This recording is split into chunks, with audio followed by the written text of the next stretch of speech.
अपने गुरुद्वारे को ही छोड़ करके चले गए। सन 2012 से 2025 आ गया। करीब 13 बरस का समय बीत गया।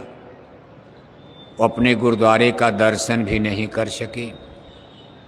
वो लोग ये कहने लगे कि नरक भले जा सकते हैं, लेकिन मथुरा जाना हमको मंजूर नहीं। बताओ आप, ये कितना बड़ा उनका ज्ञान है, भ्रम है। महापुरुष जो आदेश और हुक्म देकर जाते हैं, उनके जो निर्देश होते हैं, उसका अनुपालन करना हर गुरु भक्त का, सत्संगी का कर्तव्य होता। गुरु महाराज ने नाव को मझधार में नहीं छोड़ा। एक सफल खेवनहार, सफल खेवटिया मालिक, मल्लाह पूज्य महाराज जी के रूप में उन्होंने नियुक्त कर दिया। कुछ दिन तक लोगों को शंका संदेह, लेकिन पूज्य महाराज जी को अब देख करके, समझ करके, सुन करके लोगों के संशय भ्रम धीरे धीरे दूर हो रहे हैं। नए लोग तो उनसे जुड़ी रहे हैं। जो लोग नए लोग नामदान ले रहे हैं, उनको गुरु मानने के लिए तैयार हैं। मानना भी चाहिए। जो आपको पढ़ा रहा है वही आपका मास्टर माना जाएगा। मान लो हमारे जो पुराने सत्संगी भाई बहन गुरु महाराज से नामदानी हैं, उनको पूज्य महाराज जी से नामदान नहीं लेना है, लेकिन अभी आप स्कूल में पढ़ रहे हो, तो कौन मास्टर आपको पढ़ाएगा? किसके आदेश में चलोगे आप? पूज्य महाराज जी का तिरस्कार कर देना, उनका अपमान कर देना, केवल मंदिर का दर्शन करके चले जाना और पूज्य महाराज जी से न मिलना, इसमें सत्संगी अपना नुकसान कर रहे हैं। चूंकि पूज्य महाराज जी को गुरु महाराज ने स्थापित किया, उनका तिरस्कार करना, उनका अपमान करना, ये सीधे गुरु महाराज का तिरस्कार, अपमान है। आप गुरु महाराज की दया भी अब सीधे नहीं ले पाओगे। जब तक गुरु महाराज थे, दया की धार आपको सीधी मिलती थी। आज दया की धार पूज्य महाराज जी से होकर ही आपको मिलने वाली है। ऐसा नहीं कि आपको उनको गुरु मानना है। सत्संगियों के लिए, पुराने सत्संगियों के लिए आपके लिए गुरु भाई हैं, लेकिन श्रेष्ठ तो आपको मानना पड़ेगा। उम्र का सवाल नहीं है, जाति का सवाल नहीं है, सवाल ज्ञान का होता है। अब उनके अंदर जो क्षमता है, शक्ति है, पावर है, हमारे आपके अंदर वो चीज नहीं है, तो आप उनका तिरस्कार कैसे कर सकते हो? किसी न किसी आधार पर, बिंदु पर आपको मानना पड़ेगा, स्वीकार करना पड़ेगा सत्य को। आप अगर सोचो कि पूज्य महाराज जी का अपमान करके हम गुरु महाराज से कुछ ले लेंगे, इट इज इम्पॉसिबल, असंभव है। इसका परिणाम क्या होगा? आपको मानव जन्म तो फिर मिलेगा, मरने के बाद आपको फिर मानव जन्म मिलेगा। खैर, नरक तो नहीं जाना है। गाय, बैल, कुत्ता, बिल्ला में भी बनने की संभावना नहीं है,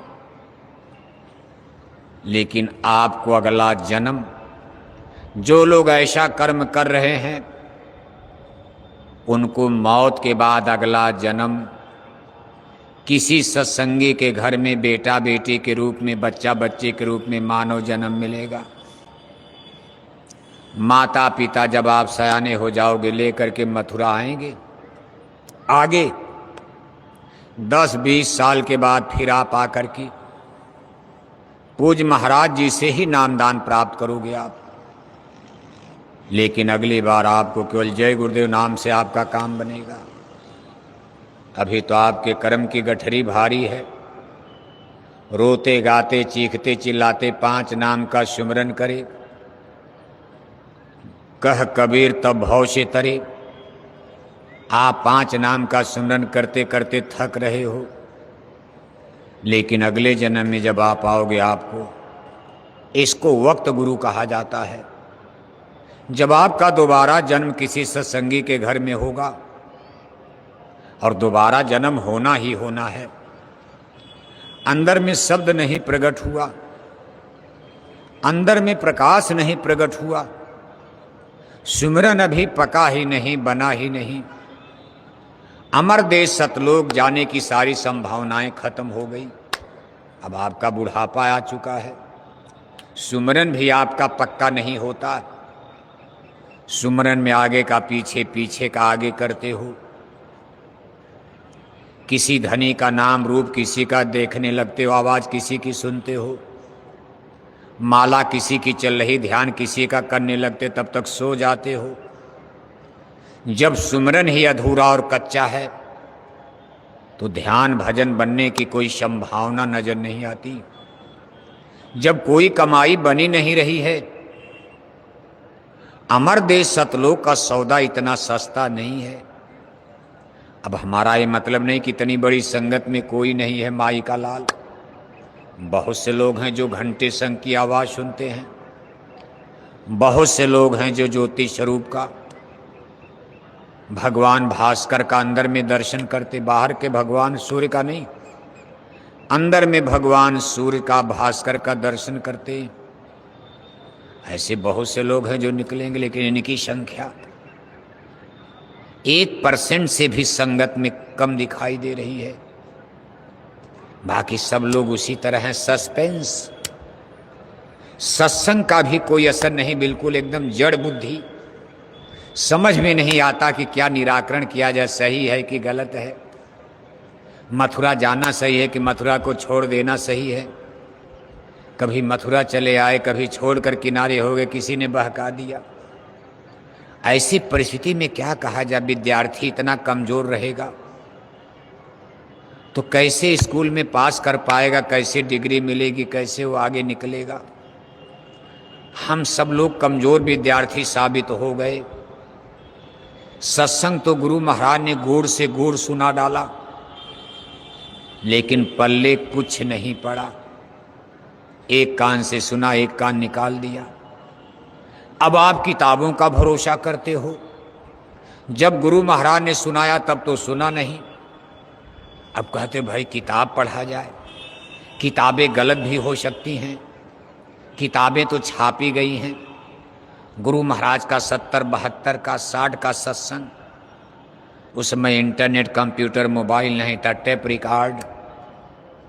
रिकॉर्ड में भरकर उसको डुला डुला कर लोग नोट करते थे।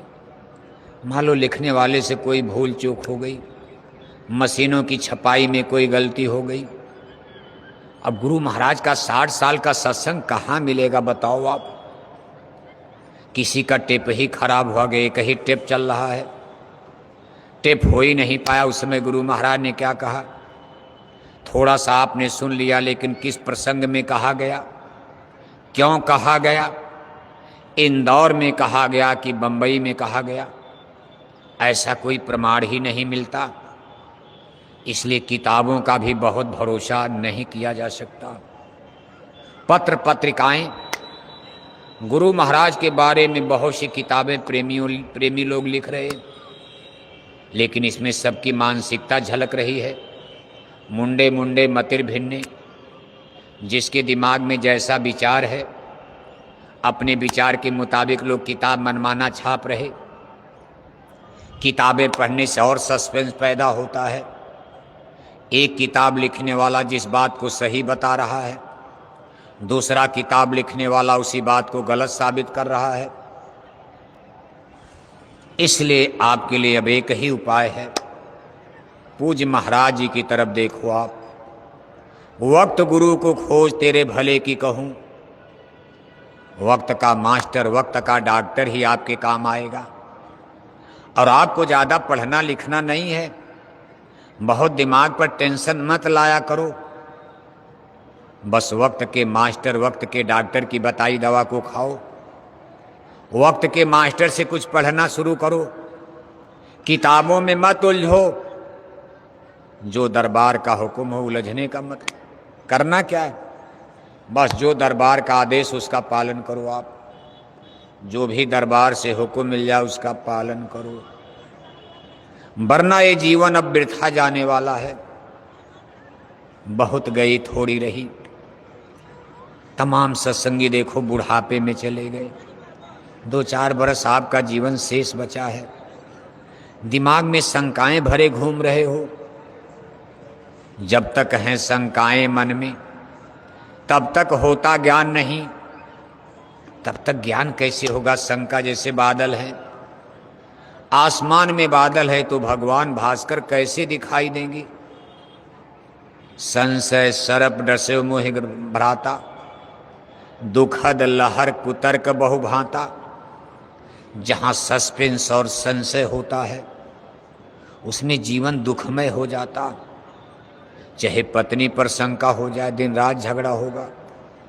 पत्नी कितनों बढ़िया भोजन पानी ला रही लेकिन मन में शंका, अरे कहा हटो हटो। भाई पर शंका हो गई, भाई कितनों पैसा कमा के दे रहा, शंका है कि हमको कम देता है, ज़्यादा बैंक में बीबी के नाम जमा कर रहा, ज़्यादा पैसा ससुराल भेजता है, भाई बेचारा तो दे रहा। शंका, शंका नाश करवा देती है।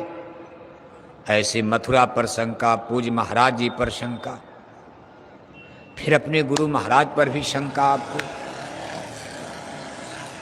इसलिए प्रेमी भाई बहनों, आप शंका से निकल जाओ। एक है साधे सब सद है। ये अकल बुद्धि का सौदा ही नहीं है। इसमें ज्यादा बुद्धि लगाओगे मारे जाओगे। साइंस ऑफ सोल अध्यात्मवाद, ये दृढ़ विश्वास और अनुराग का रास्ता। अनुराग और विश्वास, प्रेम करना और विश्वास करना। विश्वास भाई पक्के, इतना विश्वास कर लो कि गुरु को मानुष जानते कबीर तेने रंग। गुरु को सुपर पावर मान करके चलो आप।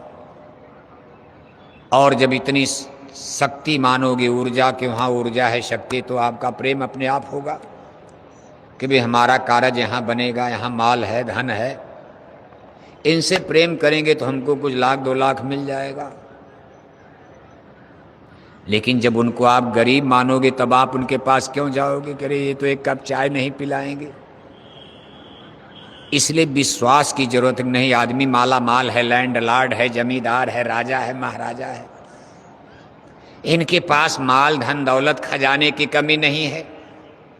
इनसे अगर हमने प्रेम कर दिया, इनकी सेवा कर दिया, इनके आदेश में चलते रहे तो एक दिन हमारी गरीबी चली जाएगी, हमको भी माला माल कर देंगे। एक नज़र घुमा देंगे तो लाख 2 लाख तो इनके लिए कुछ नहीं है। इसलिए विश्वास और अनुराग दोनों साथ चलता। विश्वास और प्रेम मिलय न रघुपति बिन अनुरागा। अनुराग यानी प्रेम। प्रेम वही होगा जहाँ कुछ मतलब होगा।